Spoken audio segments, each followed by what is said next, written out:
Jesus teaches a lot about being too far gone to come back to him. Never think you're too far gone for God. In Luke 15, there's the parable of the lost sheep, which says, there will be more joy in heaven over one sinner who repents than over 99 just persons who need no repentance. There is more joy for that one person who comes back to God than the 99 people who are completely fine. Then there's the parable of the lost coin, which says, rejoice for me, for I have found the piece which I lost. Likewise I say to you, there is joy in the presence of angels of God over one sinner who repents. Again, he's saying there's more joy for that one person who comes back to God than over the people who are, again, need no repentance. Then there's the parable of the lost son.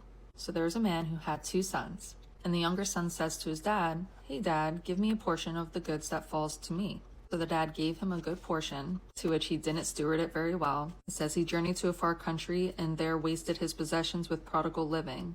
But when he had spent it all, there arose a severe famine in the land, and he began to be in want.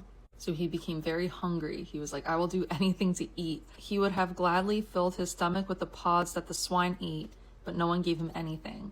But then when he came to himself, he said, how many of my father's hired servants have enough bread to spare?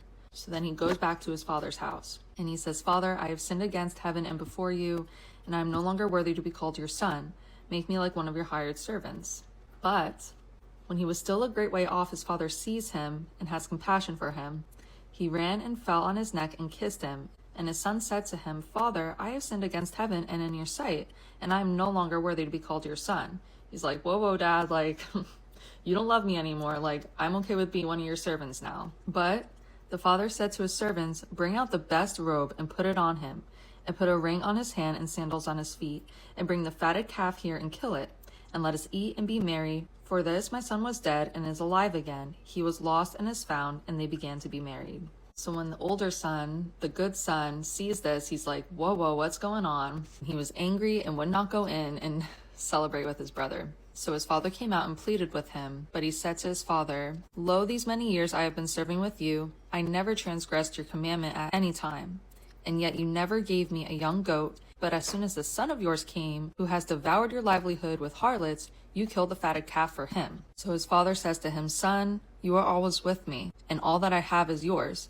It was right that we should make merry and be glad for your brother, who is dead and is alive again, and was lost and is found. So again, this parable is just an example of how there's more rejoicing and more celebration for the one who was lost but comes to God. So just keep that in your heart. Luke 15, read it, study it, highlight it. It's a good one. This spoke to me today, and I hope it speaks to you too.